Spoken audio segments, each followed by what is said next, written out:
বিবাহিত পুরুষরা স্ত্রীর ভালো সুপারিশ ছাড়া জান্নাতে যেতে পারবে না, কথাটাই কতটুকু সত্য? আমার স্ত্রী কথা শোনে না, আমার মা বোনকে দেখতে পারে না, আমি তাকে তার বাবার বাড়িতে রেখে এসেছি। আমার একটা মেয়েও আছে, এখন ওর করণীয় কি? মায়ের নাম ইতি ছিল, মা মারা গেছেন, এখন মেয়ের নাম ইকি রাখা যাবে কিনা? স্বপ্নে দেখলাম হাত থেকে কোরআন পড়ে গিয়েছে, এটার ব্যাখ্যা কি? আমার স্বামী আমার এবং মেয়ের কোনো দায়িত্ব পালন করে না, ওর শুধু বাবা মাই সব, এমন অবস্থা আমার করণীয় কি? শীতে গোসল ফরজ হলে কোমর পর্যন্ত ধৌত করে ফরজ নামাজ আদায় করা যাবে কি? আমি স্বপ্নে দেখেছি কেউ এসে আমার আয়ু নির্ধারণ করে দিচ্ছে, এটা কিসের আলামত? অনেক লোক আছে আমার কর্মস্থলে, তারা দেখি ওই রকম কাজ টাজ করে না, আমি কাজও অনেক সঠিকভাবে করি, আবার সময় পেলে তারা ফেলাস খেলে নেশাদ্রব্য পান করে। আল্লাহর রহমতে আমি এগুলো থেকে বিরত থাকি, কিন্তু বছর শেষে বেতন বৃদ্ধির সময় আমার কম বাড়ে, তাদের বেশি বাড়ে। তখন আমি অনেক নিরাশ হয়ে যাই, জানি শরীয়তে এটা সাপোর্ট করে না, তারপরও নিজেকে থামিয়ে রাখতে পারি না। এক্ষেত্রে আমার করণীয় কি? আমি দিনের বুঝেছি, কিন্তু আমার পরিবার আত্মীয় থেকে বাধা আসে। তাদেরকে যখন দাওয়াত দেয় তখন তারা বলে খালি নামাজ আর রোজা রাখলে হয় না, আল্লাহ তাআলার কাজ করেও, আল্লাহ কাজ করেও খেতে বলেছে, এসব অজুহাত দেয়। আবার বলে বেশি ইসলাম প্রেমে হইস না, কিন্তু আমি আমার বাবা মাকে বুঝাই, তারা বুঝে না, উল্টা তারা এমন কথা বলে। আমি ছোট একটা খাবারের ব্যবসা করতে চাই, কিন্তু কিভাবে করলে আল্লাহর দয়া বরকত পাবো এবং রাসূল সাল্লাল্লাহু আলাইহি ওয়াসাল্লামের সুন্নাত অনুযায়ী হবে, সে ব্যাপারে কিছু উপদেশ দিন। সূরা ওয়াকিয়ার কোনো ফজিলত আছে কিনা? শুনেছি মাগরিবের পর পড়লে নাকি অদ দূর হয়ে যায়, কথা কি সত্য? তাহাজ্জুদ নামাজের সঠিক নিয়ম ও সঠিক সময় জানতে চাই, এর মাধ্যমে কি আমার বিপদ কাটবে বা প্রয়োজন পূরণ হবে? মৃত মা বাবার কবরের সামনে যে দোয়া করাটা কাজের ব্যস্ততার সময় হয়ে ওঠে না, আমি হাঁটতে হাঁটতে বসতে বসতে বা নামাজে তাদের জন্য দোয়া করতে চাই, কিভাবে দোয়া করব জানি উপকৃত হব? বিবাহিত পুরুষরা স্ত্রীর ভালো সুপারিশ ছাড়া জান্নাতে যেতে পারবে না, কথাটাই কতটুকু সত্য? দেখুন, এ হাদিসকে অনেক মহিলারা চান্স হিসেবে নিছেন। নবী সাল্লাল্লাহু আলাইহি সাল্লামের এটা হাদিস হলো যে ফাইরকম বি আহলি, তোমাদের মধ্যে সবচেয়ে ভালো মানুষ সে যা তার স্ত্রীর কাছে ভালো, অর্থাৎ যা স্ত্রী বলবে না আমার স্বামী মানুষটা ভালো, তার মানে তার আচার আচরণ ব্যবহার আখলাক এগুলো দিয়ে যদি স্ত্রী অসন্তুষ্ট না হয়, স্ত্রী যদি মনে করে যে না আমার স্বামীটা চাঁড়ের মতো না, গালিগালাজ করে না, দুর্ব্যবহার করে না, এটা যদি স্ত্রী বলে, তাহলে এই লোকটা আসলেই ভালো। অনেক মানুষ আছে বাহিরে খুব ভালো, কিন্তু বউয়ের কাছে আইসা অনেক বাজে ব্যবহার করে, এই লোকটা আসল ভালো না। এটা নবী সাল্লাল্লাহু আলাইহি ওয়াসাল্লাম বুঝাতে চেয়েছেন। এখন কেউ যদি মনে করে, কোনো মহিলা যদি মনে করে যে চান্দু তুমি আল্লাহর কাছে ভালো হওয়ার জন্য আমার সার্টিফিকেট লাগবে, তাহলে এবার তুমি আমার শাড়ি চুড়ি টাকা পয়সা ডিমান্ড চাইনিজ বাদাম বুট যা যা আছে এগুলো সব হাজির করো, নাহলে কিন্তু আমি সার্টিফিকেট দিব না। এই দুর্নীতি করে সার্টিফিকেট আটকাইয়া বরং বউ দুটা ধরা পড়বে, স্বামীকে আটকাইতে পারবে না। এগুলো তো দুনিয়াতে চেয়ারম্যান মেম্বার কমিশনার জনপ্রতিনিধি পুলিশ অফিসার প্রশাসনিক কর্মকর্তা পাওয়ার হরু করে, এরকম যারা আছে কাদের মধ্যে যারা দুর্নীতিবাজ তারা এগুলা করে। এখন কোনো বই জড়ি করে ঠিক আছে, ওই কমিশনারের কাছে চারিত্রিক সনদপত্রের জন্য টাকা দেওয়া লাগে, আমাকেও চারিত্রিক সনদপত্র নিতে হলে শাড়ি দেওয়া লাগবে, চুড়ি দেওয়া লাগবে, টাকা দেওয়া লাগবে, তো এই দুই নম্বরই করে আপনি আটকাতে পারবেন না। এটাও তো আপনার মুখের কথা, আপনার ভেতরের কথাকে সেটা হলো দেখার বিষয়। ভেতর থেকে যদি বলেন যে না আমার স্বামীটা আসলে মানুষ হিসাবে খারাপ না, আলহামদুলিল্লাহ, তাহলে আপনি আল্লাহর কাছে ভালো। এটা বইয়ের ওরকম মুখের সার্টিফিকেট নেওয়ার বিষয় না। আপনি নিজেই জানেন আপনার বউর কাছে আপনি ভালো না খারাপ, আপনারটা আপনি ঠিকই জানেন, আপনার বউ আপনাকে কী জানে সেটা আপনি ঠিকই জানেন। এটার জন্য বউয়ের কাছ থেকে কোনো আপনার এখন পৃথিবীটা ডিজিটাল হয়ে গেছে, কোনো আপনার সিগনেচার নেওয়ার কোনো সার্টিফিকেট নেওয়ার দরকার নাই। আর আল্লাহর সিস্টেম তো ডিজিটালের সৃষ্টিকর্তা তো আল্লাহ তাআলা, আল্লাহ সিস্টেম তো আরও আপ টু ডেট, যার কারণে সেখানে কোনো সার্টিফিকেট মুখে নেওয়া লাগবে না। আল্লাহ ময়ের অবস্থা হ্যাঁ, সার্টিফিকেট অটোমেটিক ইস্যু হয়ে যাবে। আপনি শুধু নিজেকে কী করতে হবে? ভালো করতে হবে। আমার স্ত্রী কথা শোনে না, আমার মা বোনকে দেখতে পারে না, আমি তাকে তার বাবার বাড়িতে রেখে এসেছি। আমার একটা মেয়েও আছে, এখন ওর করণীয় কি?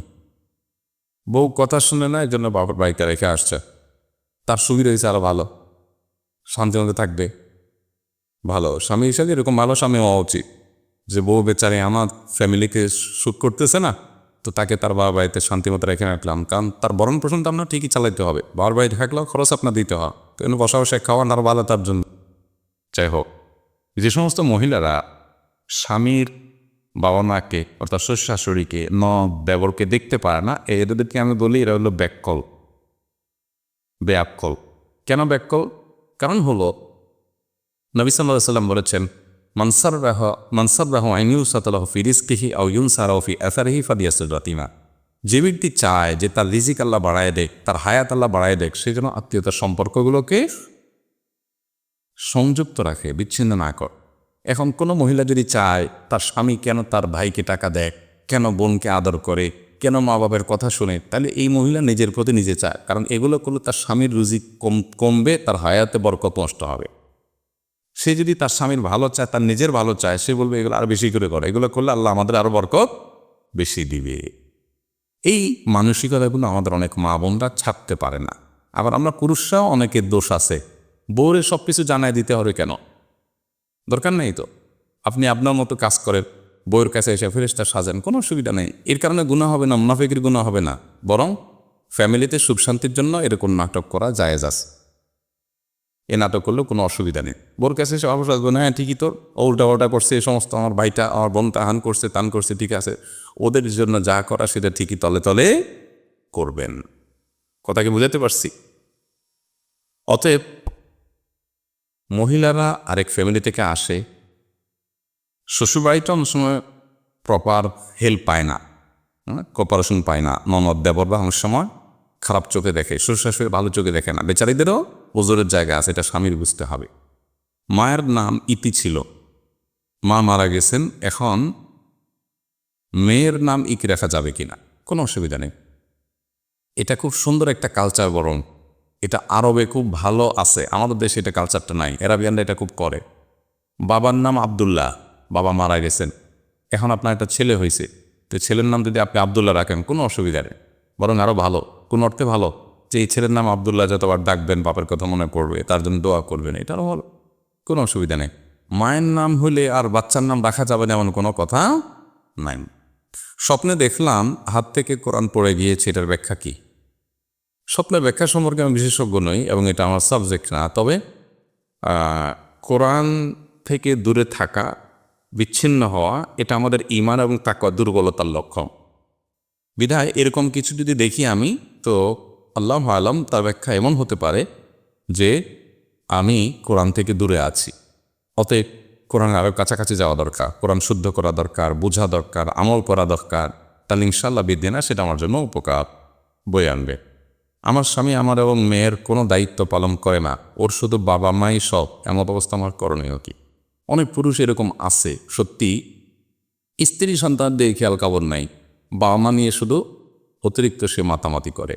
বাবা মা এবং স্ত্রী সন্তান, এদের মধ্যে ভাই বোন এবং স্ত্রী সন্তানের মধ্যে ব্যালেন্স করা, এটা ম্যাক্সিমাম স্বামী বুঝে না, কার কতটুকু পাওনা। হয় একদিকে বেশি ঝুঁকে যায়, অন্যদিকে জুলুম হয়ে যায়। স্ত্রীর দিকে ঝুঁকে মা বাবাদের জুলুম, অথবা মা বাবাদের ঝুঁকে স্ত্রীর দিকে চলো, এর কোনোটাই করা যাবে না, বরং মধ্যম পন্থা অবলম্বন করতে হবে। আল্লাহ তাআলা সেটি আমাদেরকে নির্দেশ করেছে, ইন্নাল্লাহা ইয়া'মুরু বিল আদলি ওয়াল ইহসান। আল্লাহ তাআলা আমাদেরকে আদল করতে বলছেন, ইনসাফ করতে বলেছেন, কার কতটুকু প্রাপ্য সেটা দিতে বলেছেন।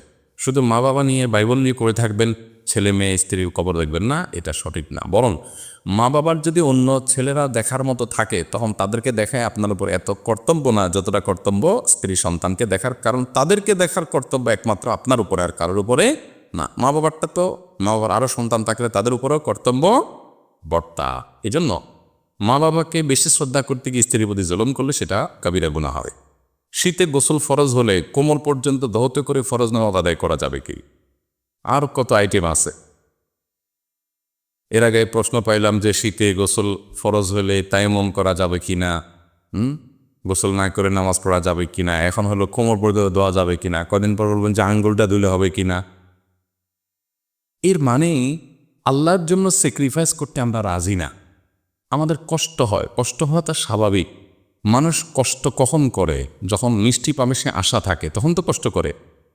আমার গোসল ফরজ হয়েছে, কোন শীত, বাসায় গিজার নাই, অথবা গরম পানির ব্যবস্থা নাই, ঠান্ডা পানি দিয়ে গোসল করতে হবে, হিম ঠান্ডা পড়তেছে, আমি কষ্টটা করব কেন?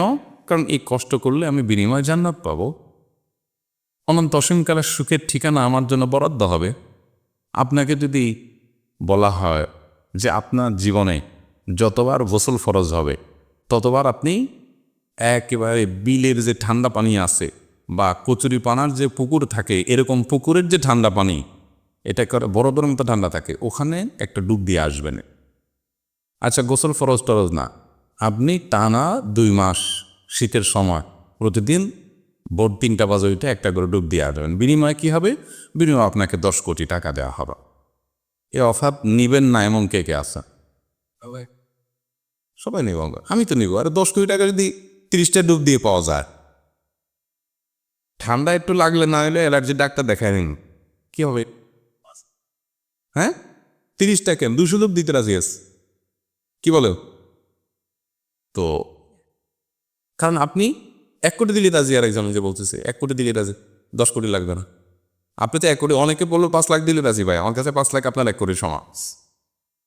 তো এইটা যদি আপনি বুঝেন, আল্লাহর কাছে জান্নাত আশা করতেছেন, এই দুনিয়ার 10 দুনিয়া সমান মিনিমাম জান্নাত, সেটা আশা করতেছেন, আর শীতের সময় গোসল না করে বলতেছেন কোমর পর্যন্ত ধুই, আঙ্গুলটা ধুই, তৈমুম করি, দানায় বানায় করতেছেন, আর আশা করতেছেন কি? জান্নাত। কোন মুখে জান্নাত চাইবেন? আপনি স্যাক্রিফাইস করবেন, তারপর তো জান্নাত চাইবেন। এই জন্য ভাই, আল্লাহ আদেশ নিষেধগুলো মানতে আমাদের সে মানসিকতা থাকা উচিত। এই কোমর পর্যন্ত ধুইলে হবে না, পুরো শরীর দিতে হবে। হ্যাঁ, আপনি যদি এত অসুস্থ হন যে পানি ব্যবহার করলে আপনি মারা যেতে পারেন, তাইলে আপনি তো এমন করতে পারেন। কিন্তু ওই লেভেলের রুগী হাজারে লাখে কোটিতে আপনার 2-4 জন পাওয়া যায়। আর আজকাল বিশেষ করে গিজার আছে, ফ্লাক্স আছে, ফ্লাস্কে আপনি গরম পানি রাখতে পারেন, ফ্লাস্কে গরম পানি রেখে আপনি মিশিয়ে গোসল করেন, কত বুদ্ধি আছে। আর সবচেয়ে বড় কথা হলো, গোসল করলে আপনি মরে যাবেন এরকম ঠান্ডা আমাদের দেশে অন্তত নাই। ওই সাজেক টাজেকে কখনো কখনো হয়, নর্মাল আমাদের দেশে নাই। কোনো কোনো দেশে এরকম আছে, সেখানে আবার গিজারের ব্যবস্থা আছে। আমি স্বপ্নে দেখেছি কেউ এসে আমার আয়ু নির্ধারণ করে দিচ্ছে, এটা কিসের আলামত? আপনার বয়স ঠিক করে দিচ্ছি, এটা আলামত কিসের? এটা আলামত হলে আপনি একসময় মরে যাবেন। আমরা একসময় মরবো না। তো কেউ এসে স্বপ্নে যদি ঠিক করে দেয়, তাও আমি মরবো, আগে থেকে আমার আয়ু কি আছে ঠিক করা আছে। অতএব কিন্তু বিশেষ কিছু আমাকে ইন্ডিকেট করে না। আল্লাহ আল্লাহ। সূরা ওয়াকিয়ার কোনো ফজিলত আছে কিনা? শুনেছি মাগরিবের পর পড়লে নাকি অভাব দূর হয়ে যায়, কথা কি সত্য? বিভিন্ন বর্ণনা আছে এ বিষয়ে যে মাগরিবের পরে সূরা ওয়াকিয়া তেলাওয়াত করলে নিয়মিত ওই ঘরের দারিদ্র থাকে না, অভাব দূর হয়ে যায়। কিন্তু এই হাদিস নিয়ে ওই যে মুহাদ্দিসদের, হাদিস বিশারদদের রেকমেন্ডেশন হলো এটা দাইফ। অনেক মুহাদ্দিসদের রেকমেন্ডেশন হলো যে মাগরিবের সূরা ওয়াকিয়া ফজিলত সম্পর্কিত হাদিস কি অনেক মুহাদ্দিসগণ কি বলেছেন? যায়িব বলেছেন, দুর্বল সূত্রে বর্ণিত বলেছেন। তাহাজ্জুদ নামাজের সঠিক নিয়ম ও সঠিক সময় জানতে চাই, এর মাধ্যমে কি আমার বিপদ কাটবে বা প্রয়োজন পূরণ হবে? তাহাজ্জুদের নামাজ হলো সেই নামাজ যে নামাজের মাধ্যমে আল্লাহর সাথে সবচেয়ে নিবিড় এবং গভীর সম্পর্ক স্থাপিত হয়। 5 ওয়াক্ত ফরজ নামাজ, এটা তো ডিউটি, এটা তো করতেই হবে সবার জন্যই, এটা তো কম্পালসারি। মানুষ যখন কোনো জায়গায় চাকরি করে, বসের অফিসিয়াল যে ডিউটি 9টা to 5টা বা 8টা to 4টা যেটাই হয়, এই 8 ঘন্টা বা 10 ঘন্টার ডিউটি, এটা সমস্ত স্টাফদের জন্য প্রযোজ্য, এটা সবাই করে। কিন্তু কিছু স্টাফ আছে তারা ওই ডিউটির বাইরে ব্যক্তিগত পর্যায়েও আবার বসকে সময় দেয়, তার বাসায় একটু কাজ করে দেয়, তার কোনো কাজ আগায় দেয়, আগে আসে পরে যা, এরকম আউট টাইম কিছু সময় দেয়। এই লোকগুলো বসের খুব নিকটের মানুষ না। ঠিক একইভাবে 5 ওয়াক্ত ফরজ নামাজ না পড়লে তো সে শাস্তিই পাবে, সে তো আল্লাহ বান্দাই হতে পারবে না, অর্থাৎ অনুসারী সাব্যস্ত হবে না। কিন্তু যদি কেউ 5 ওয়াক্তের পাশাপাশি তাহাজ্জুদও পড়ে, তখন সে আল্লাহ খুব প্রিয় পাত্র হয়। নফল নামাজের ভিতরে সবচেয়ে শ্রেষ্ঠ নফল নামাজের নাম হলো তাহাজ্জুদ। কোরআনে যে নফল নামাজের নির্দেশ দেওয়া হয়েছে সেটা হলো তাহাজ্জুদ। ওমিনাল লাইলি ফাতাহাজ্জাদ বিহি নাফিলাতাল লাক, রাতের কিছু অংশ তুমি তাহাজ্জুদ পড়। এটা এখন সোনার হরেন হয়ে গেছে। আমরা তাহাজ্জুদ ম্যাক্সিমাম মানুষ পড়ি না। কেমন পড়ি না? কারণ রাতে দেরিতে শুই।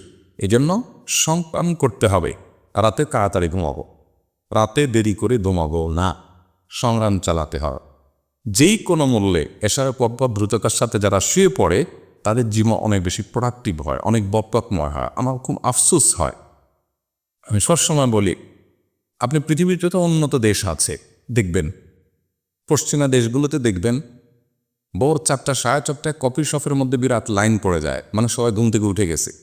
সন্ধ্যার পর পুরা এলাকা ঘুমায় পড়ে, সবাই সন্ধ্যার পরে ঘুমায় পড়ে, আর কোনো আলাপ নেই। আপনি এই পশ্চিমের এই অবস্থা, পূর্বে যদি আসেন একই অবস্থা। আপনি যদি জাপান, কোরিয়া, যে কোনো এই পূর্বের অঞ্চলগুলো, উন্নত দেশগুলো দেখেন, আবার পশ্চিমের দেশগুলো দেখেন, আমেরিকা ইত্যাদি, এই সব জায়গার একই কালচার। সেটা কি? সন্ধ্যার পর তারা ঘুমায় পড়ে, আবার সকালে তারা এসে কাজ শুরু করে দেয়। আল্লাহ তাদের জীবনে বরকত দিয়ে দিছে। আর আমাদের মুসলমানদের অবস্থা কি? আমাদের রাত 11টা 12টার দিকে রাত হয়, শুধু 1টা 2টা বাজে। আবার এটা আমার অনেক সময় গর্ব করে বলি, আমার শুধু 1টা 2টা বাজে, মানে আমি একটা বেটাগিরি দেখাইলাম আর কি। এটা যেটা কাপুরুষতা, এটা আমরা বুঝি না। বেটাগিরি হলো যে আমি সন্ধ্যায় তাড়াতাড়ি ঘুমায় পড়ি। নবী সাল্লাল্লাহু আলাইহি ওয়াসাল্লাম এশার পরে কথা বলা অপছন্দ করতেন। আমাদের এখন মাহফিলগুলো শেষ হওয়ার রাত 2টা 1টা, তাই না? ফজরের পরে কাজ বা ফজর আগে উঠে যাওয়া, আপনি রাতে যখন তাড়াতাড়ি শুবেন তাহাজ্জুদ পড়েন নি, সহজ হবে। স্বাস্থ্যের জন্য এটা ভালো, কাজের জন্য বরকত হয় এবং দুনিয়া আখিরাত উভয়টার কল্যাণ হয়। কিন্তু আমরা মুসলমানরা ছেড়ে দিচ্ছি, আমাদের ইসলামের নির্দেশ এখন মানে হলো অমুসলমানরা। এটা আমাদের করতে হবে। তাহাজ্জুদের নামাজ এটা পড়ার জন্য রাতে তাড়াতাড়ি ঘুমাতে হবে। তাহাজ্জুদ নামাজের নিয়ম কি? বিশেষ কোনো নিয়ম নাই। আমরা অনেকেই এটা নিয়ে থাকি যে কীভাবে পড়ো। অনেকে মনে করে এমুক সূরা পড়তে হয়, এতবার ওই নিয়মে করতে হয়, এরকম কিছু নাই। 2 রাকাত করে পড়বে, এটা হলো কথা। 4 রাকাত একসাথে না পড়ে 2 রাকাত করবে। নবী সাল্লাল্লাহু আলাইহি ওয়াসাল্লাম বলেছেন সালাতুল লাইলি মাসনা মাসনা, রাতের নামাজ এই নফল তাহাজ্জুদের নামাজ 2 রাকাত করে। লাইলি ওয়ান নাহারি মাসনা মাসনা, 2 রাকাত করবে। তো তাহাজ্জুদের নামাজ 2 রাকাত পড়বেন, 2 রাকাত করে 8 রাকাত। আর যদি সুযোগ না থাকে 4 রাকাত 6 রাকাত, না পারলে কমপক্ষে 2 রাকাত পড়বেন। সর্বনিম্ন 2 আর সর্বোচ্চ 8। 8-এর বেশিও করা যাবে, তবে 8 পর্যন্ত নবী সাল্লাল্লাহু আলাইহি ওয়াসাল্লাম সচরাচর করতেন। সময় বেশি থাকলে লম্বা করেন, 1 রাকাত 10 মিনিট ধরে পড়েন, 15 মিনিট করে, এটা সুন্নাত। বিশেষ কোনো সূরা ফিক্স নেই। অন্য নামাজের মতোই সূরা ফাতিহা যত বেশি লম্বা সূরা পড়েন বা একটা সূরা বারবার পড়েন, যে কোনো সূরা পরের রাকাতে একইভাবে, কোনো সূরা ফিক্স নেই যে অমুক সূরাই পড়তে হবে, তা পড়তে হবে। এভাবে তাহাজ্জুদ পড়ায়। এরপরে বড় রাতে দোয়া আল্লাহর কাছে হাত তুলে দোয়া করে। মৃত মা বাবার কবরের সামনে যে দোয়া করাটা কাজের ব্যস্ততার সময় হয়ে ওঠে না। আমি হাঁটতে বসতে বা নামাজে তাদের জন্য দোয়া করতে চাই। কিভাবে দোয়া করব জানলে উপকৃত হব। বাবা মা কবরে সালাম পেশ করতে যাওয়া, সেটা দোয়ার জন্য মূলত না, সালাম পেশ করা, এটাকে জিয়ারত বলা হয়, সাক্ষাৎ। তাদেরকে বিভিন্ন উলামা ইকরামের ইমামদের এক্ষেত্রে বক্তব্য রয়েছে পরিষ্কার, যে তাদেরকে জানানো হয় তোমার অমুক ওয়ারিস এসে তোমার কবরে সালাম দিয়েছে এবং কাজটা জবান দেন, এরকম রূপ তাকে দেয়া হয়। যাই হোক, এটা একটা। আর নিয়মটা কবরস্থানে যেতে পারেন না, স্বাভাবিক। এই জন্য আপনি দূর থেকে তার জন্য দোয়া করবেন। সবচেয়ে উত্তম দোয়া হলো রব্বির কামহুমা কামা রব্বায়ানি সগীরা। আল্লাহ, আমার মাতা পিতা ছোটবেলায় আমাকে যেভাবে আদর স্নেহ মমতা দিয়ে বড় করে তুলেছেন, তুমি এখন তাদেরকে সেরকম মমতা স্নেহ এবং অনুগ্রহ দিয়ে তাদেরকে তুমি প্রতিপালন করো। আজ আমার বাবা মা আমার কাছে নাই, তুমি তাদেরকে দেখভাল করো, রহম করো, তুমি ক্ষমাশীল, তুমি অনুগ্রহশীল। আল্লাহর কাছে এভাবে আমরা দোয়া করতে পারি এবং এটা উঠতে বসতে চলতে ফিরতে যে কোনো সময় আমরা করতে পারি। অনেক লোক আছে আমার কর্মস্থলে, তারা দেখি ওই রকম কাজ করে না। আমি কাজও অনেক সঠিকভাবে করি, আবার সময় পেলে তারা ফেলাস খেলা কি আবার, হ্যাঁ, যাই হোক, নেশাদ্রব্য পান করে। আল্লাহর রহমতে আমি এগুলো থেকে বিরত থাকি। কিন্তু বছর শেষে বেতন বৃদ্ধির সময় আমার কম বাড়ে, তাদের বেশি বাড়ে। তখন আমি অনেক নিরাশ হয়ে যাই, জানি শরীয়তে এটা সাপোর্ট করে না, তারপরও নিজেকে থামিয়ে রাখতে পারি না। এক্ষেত্রে আমার করণীয় কি? আমি জানি আল্লাহ তাআলা জুলুম করেন না এবং আমি সূরা ইখলাসও আল্লাহর কাছে ক্ষমা চাই। যাই হোক, এটা হয় ভাই, অনেক সময় এরকম হয় যে গাছ লাগায় একজনে আর ফল খায় আরেকজন, এরকম হয় না ভাই? এখন আপনার কাছে মনে হয় যে আল্লাহ, আমি কোম্পানির সব ঠিকঠাক মতো কাজ করলাম, আবার 2 নম্বরই করলাম না, আর মালিক বেটা, বস বেটা বেকু আমারটা দেখলো না, ওই ফাঁকিজ বায়সগুলারে বেতন বাড়ায় দিয়ে হতে পারে। তো এইটাতে ক্ষতি কি বসের মালিকের হয়েছে না আপনার হয়েছে? আপনার হয়েছে মনে হচ্ছে, কিন্তু তার চাইতে তার আর বেশি হয়েছে, কারণ সে অযোগ্যকে প্রায়োরিটি দিছে। এখন আপনি হয়তো মনে করতে পারেন যে তারা মদ খায়, তাস খেলে, এসব কারণে তাদের বেতন বাড়ছে। তা আপনার কি মনে হয় যে আপনি এগুলো ধরলে আপনার বেতন বেড়ে যাবে? এগুলো শয়তান যোগ বিয়োগ করে দেয়। মূলত এরকম না, বিষয়গুলো আমরা যেরকম ভাবি এরকম না। আল্লাহ তাআলা যদি আপনাকে প্রপার ডিউটি করার পর বেতন না বাড়ান, সে সুযোগ যদি আল্লাহ আপনাকে না দেয়, আরেকজন ফাঁকিজীবী করে বাড়ায়, আল্লাহ যদি আপনাকে এটার বিনিময়ে জান্নাতটা দিয়ে দেয়, তাহলে আপনার লস হলো না লাভ হইল? আর ওরা যে আকাম কুতাম বসে যেন যে আল্লাহ জাহান্নাম দিয়ে দেয়, দুনিয়ার বেতন অনেক বেড়ে গেল, লাভ হয়েছে না লস হয়েছে? তো আমরা এবারে যোগ বিয়োগ করি না, এটা তো আখেরাতের বিষয়। এবার আসেন দুনিয়ার বিষয়। দুনিয়ার নগদে অনেক সময় দেখা যায় যে মানুষ সততার সাথে চলার পর মানসিক প্রশান্তি থাকে না। আর যে অসৎ সে তো জানা দিন শেষে চোর, দুর্নীতিবাজ, ওর তো ওই শাস্তিটাই যথেষ্ট। এরপর আল্লাহ তাআলা এটাই তো শেষ না, জীবন আরও সামনে পড়ে আজকে কর্মের ফল আপনি আরেকটাতে হয়তো দেখতে পাবেন। এই জন্য সবর করা উচিত। আমি দিনের বুঝেছি, কিন্তু আমার পরিবার আত্মীয় থেকে বাধা আসে। তাদেরকে যখন দাওয়াত দেয় তখন তারা বলে খালি নামাজ আর রোজা রাখলে হয় না, আল্লাহ তাআলার কাজ করেও খেতে বলেছে, এসব অজুহাত দেয়। আবার বলে বেশি ইসলাম প্রেমে হইস না। কিন্তু আমি আমার বাবা মাকে বুঝাই, তারা বোঝে না, উল্টা তারা এমন কথা বলে। ভাই, এরকম কথা অনেকে বলে যে নিজে নামাজ কালাম পড়ে না, কিন্তু ওয়াজ করবে এক একটা লম্বা লম্বা 3 হাত লম্বা, মনে হচ্ছে যে বড় বড় আলিম হয়ে গেছেন, তাই না? এগুলো হলো কিছু মানুষ নিজের অপকর্মকে শয়তান তাদের সামনে সুশোভিত করে সাজায়া সুন্দর করে উপস্থাপন করছে। সে বুঝেও না যে সে কি করছে, অন্যায় করছে। তো এই মানুষগুলোকে আল্লাহর হাওয়ালা করতে হবে। আল্লাহ কাজ করতে বলছেন নামাজ পড়ার পর, ফাইদা কুদিয়ারিস সালাহ ফান্তাশিরু ফিল আরদ, নামাজ শেষ তখন যা কাজে বের হও। নামাজ ছেড়ে কাজ করতে আল্লাহ তাআলা বলেন নাই, কারণ পশু পাখির নামাজ কালাম নাই, আমাদেরও নামাজ কালাম নাই। ওরাও কাজের জন্য সারাদিন খাওয়ার পিছনে দৌড়ায়, আমরাও দৌড়াইলাম। পার্থক্য কী হল? মানুষের পার্থক্যই এটা যে আমার ইবাদত আছে, ওর সেটা নেই। এটা আমার একটা বৈশিষ্ট্য। আমি ছোট একটা খাবারের ব্যবসা করতে চাই, কিন্তু কিভাবে করলে আল্লাহর দয়া বরকত পাবো এবং রাসূল সাল্লাল্লাহু আলাইহি ওয়াসাল্লামের সুন্নাত অনুযায়ী হবে, সে ব্যাপারে কিছু উপদেশ দিন। দেখুন, খাবারের ব্যবসা আমাদের দেশে সততার সাথে করা, এটা তো অনেক বড় একটা ইবাদতের কাজ, ভালো কাজ, যদি আল্লাহকে খুশি করার জন্য করে। কারণ আমাদের দেশে খাবারের ক্ষেত্রে ভেজাল মুক্ত খাবার, পরিষ্কার পরিচ্ছন্ন খাবার, আমানতদারিতার সাথে বিক্রি করা হয় এমন খাবার সোনার হরিণ হয়ে গেছে গোটা পৃথিবীতে। আর যা করুক না করুক, মানুষ খাবারে ভেজালটা দেয় না। আর আমাদের এই দেশ সব কিছুতে ভেজাল তো আছে, যেখানে আমরা নিজেরা খাই ওইটাতেও কি ভেজাল এবং বিষ মিশায় খাই। তো আপনি যদি সেটা না করেন, সততার সাথে করেন, ব্যবসা একটু কমও হয়, কষ্ট একটু বেশিও হয়, তারপরও আপনি মানুষের ক্ষতি যেন না হয় সেদিকটা যদি খেয়াল করেন, স্বাস্থ্যসম্মত এবং আপনার পরিচ্ছন্ন এবং প্রতারণা না করে, খাবারের মধ্যে যত খাবারের ভেজাল আছে, এই যে ফলের দোকান আছে, যত ফল এবং যত সবজির দোকান আছে, 100% দেখবেন সিস্টেম কি সুন্দর করে উপর দিয়ে একটা লেয়ার দেয়।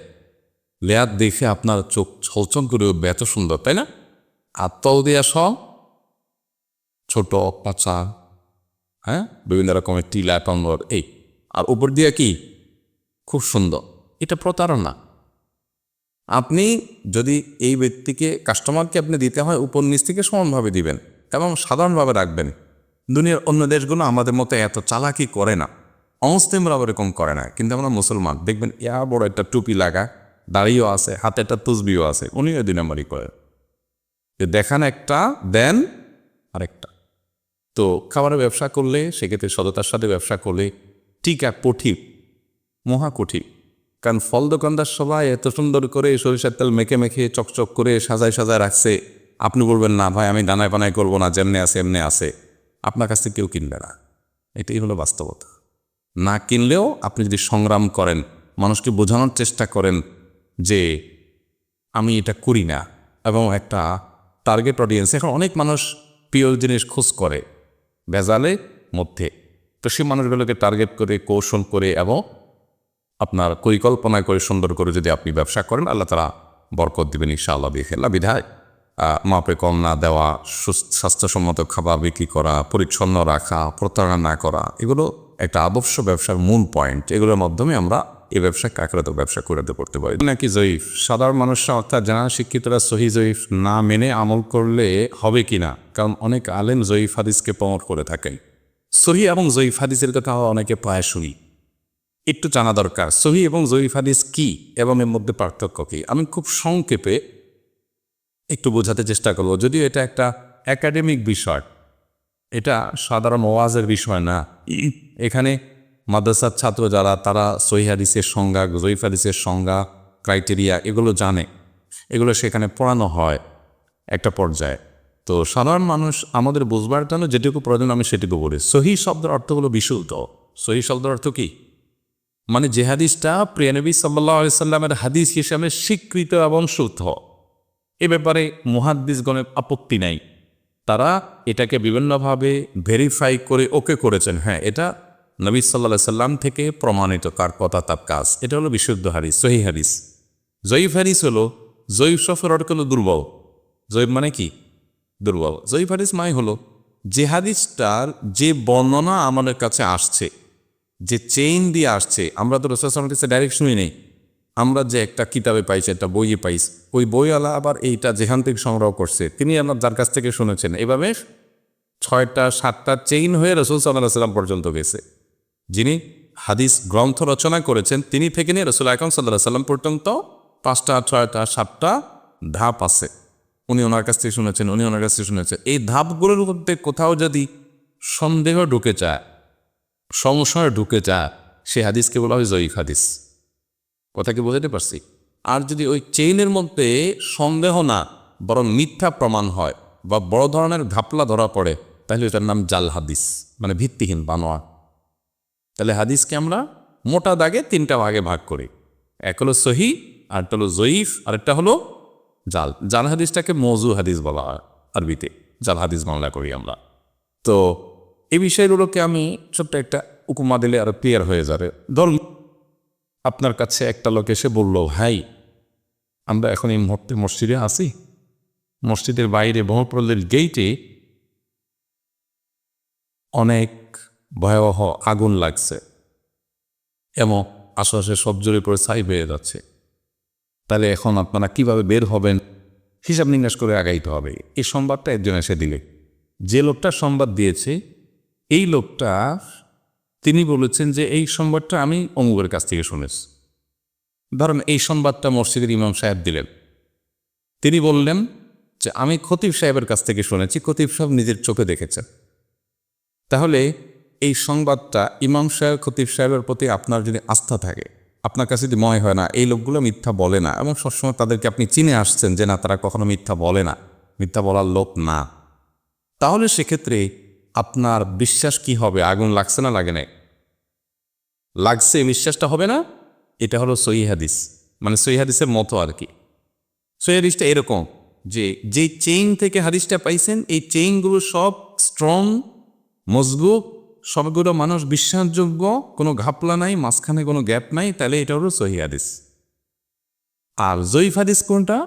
জয়ীফ হাদিস হলো একজন আপনাকে আয়েশা বলল, ভাই আপনার এখন কেউ মসজিদ থেকে বাইর হয়েন না। কেন? কারণ হলো এই যে গেটে আগুন লাগছে, গেটে আগুন লাগছে, আপনারা এই এলাকা থেকে বের হইতে হলে গেট দিয়ে বের হইতে হবে, গেটের দিকে যাইয়েন না, আগুন লাগছে ওখানে। যে লোকটা সংবাদ দিছে এই লোকটা আপনি জানেন সে মাঝে মধ্যে উল্টাপাল্টা কথা বলে, তার কথা ঠিক ঠিকানা নেই, এর আগে সেরকম টুকটাক বলছে। অথবা সে লোকটা আননোন পারসন, আননোন, আপনি তাকে চিনেন না, অচেনা একটা মানুষ এসে বলছে। লোকটা কি ভালো না খারাপ, সত্য বড়টা মিথ্যা বলে আপনি জানেন না, তাহলে আপনার মধ্যে একটা সন্দেহ থাকবে না? এখন আপনি কি করবেন? চেক করবে যে আসলে ঘটনা ঘটছে কিনা, এটা তো চিনি না। এটা হলো জয়ীফ হাদিস। যে হাদিস মানে একটা কথা, যে নবী সাল্লাল্লাহু আলাইহি ওয়াসাল্লামের যে কথা, সে কথাটা যাদের মাধ্যমে পাইছি তাদের মধ্যে যদি একটু সন্দেহ থাকে, এই সন্দেহ তৈরি হয়েছে, এটাকে বলা হয় দুর্বলতা। এই সন্দেহ থাকলে তখন বলা হয় এই হাদিসটা দুর্বল। কথা কি বোঝাতে পারছি? আর জাল কোনটা? জাল হলো যে এই লোকটা মিথ্যা কথা বলে, আপনি জানেন আগে থেকে যে এই লোকটার কথার কোনো ঠিক ঠিকানা নেই, সে লোকটা এসে যদি আপনাকে বলে এটা, তো আপনার কাছে কি মনে হবে? আগুন লাগছে না লাগে নাই? মনে হবে না, এর কথা অন্তত ঠিক ঠিকানা নাই। অথবা একজন লোক এসে আপনাকে বলল যে ভাই খতিব সাহেব বলছে যে গেটে আগুন লাগছে, অথচ আপনি জানেন খতিব সাহেব আজকে নাই এখানে, সে অন্য আরেক দেশে। তাহলে এই খতিব সাহেব থেকে কিভাবে শুনব? এখন তো অবশ্য শোনা সম্ভব, মোবাইলে শোনা সম্ভব, তো খতিব সাহেব নিজেই নাই, তাহলে সে আবার বললো কিভাবে? এই যে সন্দেহগুলো তৈরি হচ্ছে, এই সন্দেহগুলো তৈরি হলো, এটার নাম জয়ীফ। তাহলে একটা হলো সহি, আরেকটা হলো জয়ীফ, আর একটা হলো যাও। সহি হলো যে হাদিস আমাদের পর্যন্ত যে চেইন দিয়ে আসছে সেই চেইনের মধ্যে কোনো সন্দেহ নাই, স্ট্রং, একদম টাইট, উনি ওনার থেকে শুনছে, উনি ওনার থেকে শুনছে, সবাই বিশ্বস্ত এবং সবার মধ্যে সংযোগ আছে, কোনো বিচ্ছিন্নতা নাই, সব ওকে, তাহলে এটা সহিহ হাদিস। জয়ীফ কোনটা? একজন বলল যে আমি এ হাদিসটা শুনছি, কার কাছ থেকে? অমুকের কাছ থেকে। যার কাছ থেকে শোনার কথা বলছে বা যার কাছে হাদিস নেওয়ার কথা বলছে উনি হয়তো এর জন্মের আগে দুনিয়া থেকে চলে গেছে, তাহলে এটা তো বোঝা গেল কি আছে, ভেজাল আছে, হাদিস জয়ীফ। হাদিস কি? আর যদি সরাসরি মিথ্যা প্রমাণ হয় বর্ণাকারীদের কারোর মধ্যে বা এরকম কোনো সমস্যা দেখা গেছে, এটা জাল। এটা মোটা দাগে বোঝার জন্য বলছি, এটার নির্দিষ্ট সংজ্ঞা এবং ডেফিনিশন আছে। এখন প্রশ্ন হলো জয়ীফ হাদিসের উপর আমল করা যায় কিনা। সহিহ হাদিসের উপর আমল করা নিয়ে পৃথিবীতে কোনো আলেমের কোনো দ্বিমত নাই। জাল হাদিসের উপরে আমল করা যাবে না সে ব্যাপারে কোনো দ্বিমত নাই। জয়ীফ যেটা, অর্থাৎ যেটা আমরা অনেকে জয়ীফ হাদিসের মানেই বুঝি জাল হাদিস, জয়ীফ মানে কিন্তু জাল না, জয়ীফ মানে সন্দেহ আছে একটু। এই জয়ীফ হাদিসটা, এটার উপর আমল করার ব্যাপারে সারা বিশ্ব ওলামা ইকরাম একমত। ইমান, আকিদা, হালাল, হারাম এসব বিষয়ে জয়ীফ হাদিসের উপর আমল করা যাবে না বা এটাতে প্রমাণ দেওয়া যাবে না। ফজিলত করলে হবে, না করলে অসুবিধা নাই, বড় কোনো ব্যাপার না। এরকম ইস্যুতে শর্ত সাপেক্ষে জয়ীফ হাদিসের উপর আমল করা যাবে, জয়ীফ হাদিসের উপরে আমল করা যাবে। তবে যদি একই বিষয়ে বিশুদ্ধ হাদিস থাকে তাহলে জয়ীফ হাদিস বর্ণনা করে বিশুদ্ধ হাদিসই বর্ণনা করা উচিত।